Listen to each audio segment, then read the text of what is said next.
Assalamualaikum warahmatullahi wabarakatuh.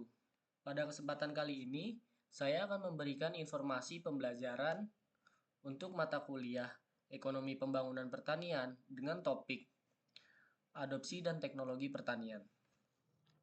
Apa sih yang dimaksud dengan adopsi teknologi dalam pertanian?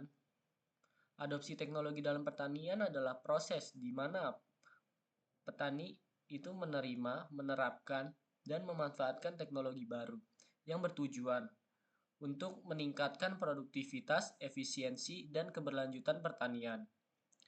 Terus, eh, teknologi di sektor pertanian itu mencakup inovasi seperti alat mesin modern, varietas unggul, varietas unggul tanaman, metode irigasi, pestisida, pupuk berbasis bioteknologi, serta teknologi digital seperti IoT untuk pengelolaan pertanian cerdas. Lalu, faktor-faktor apa saja sih yang mempengaruhi adopsi teknologi di Indonesia ini? Untuk adopsi teknologi di kalangan petani di Indonesia ini dipengaruhi oleh berbagai faktor. Yang pertama ada karakter individu petani, ekonomi, sosial budaya, kelembagaan, dan ketersediaan teknologi. Nah, karakteristik individu petani itu dipengaruhi oleh tingkat pendidikan, pengalaman bertani, akses informasi. Terus untuk ekonomi itu dipengaruhi oleh modal usaha, harga teknologi, dan biaya operasional. Terus untuk sosial budaya itu dipengaruhi oleh nilai tradisional dan kebiasaan, dan dukungan komunitas. Terus untuk kelembagaan itu dipengaruhi oleh akses ke penyuluhan pertanian dan dukungan pemerintah melalui subsidi atau pelatihan. Yang terakhir, ketersediaan teknologi itu dipengaruhi oleh relevansi teknologi dengan kebutuhan petani dan kemudahan penggunaan. Lalu, apa saja sih tahapan adopsi teknologi ini? Menurut model Rogers, ada 5 tahap dalam proses adopsi inovasi.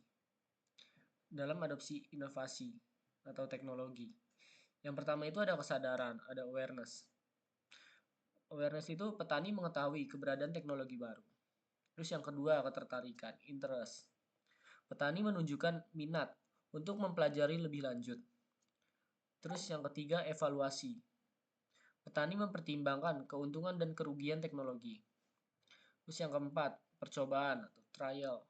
Petani mencoba teknologi dalam skala kecil. Terus yang terakhir, yang kelima, itu ada adopsi. Petani memutuskan untuk menggunakan teknologi secara penuh. Terus, apa sih pentingnya adopsi teknologi di bidang pertanian untuk Indonesia? Di bidang pertanian di Indonesia, yang pertama itu manfaatnya itu peningkatan produktivitas. Peningkatan produktivitas itu dengan cara menggunakan teknologi seperti varietas unggul dan pupuk berkualitas untuk meningkatkan hasil panen. Terus manfaatnya efisiensi sumber daya dengan cara menggunakan teknologi irigasi hemat air dan mesin modern untuk mengurangi pemborosan. Terus manfaatnya untuk keberlanjutan dengan cara menggunakan mengadopsi teknologi ramah lingkungan untuk mendukung pertanian berkelanjutan. Terus manfaatnya itu untuk daya saing petani dengan cara menggunakan teknologi modern, membantu petani bersaing di pasar domestik dan global.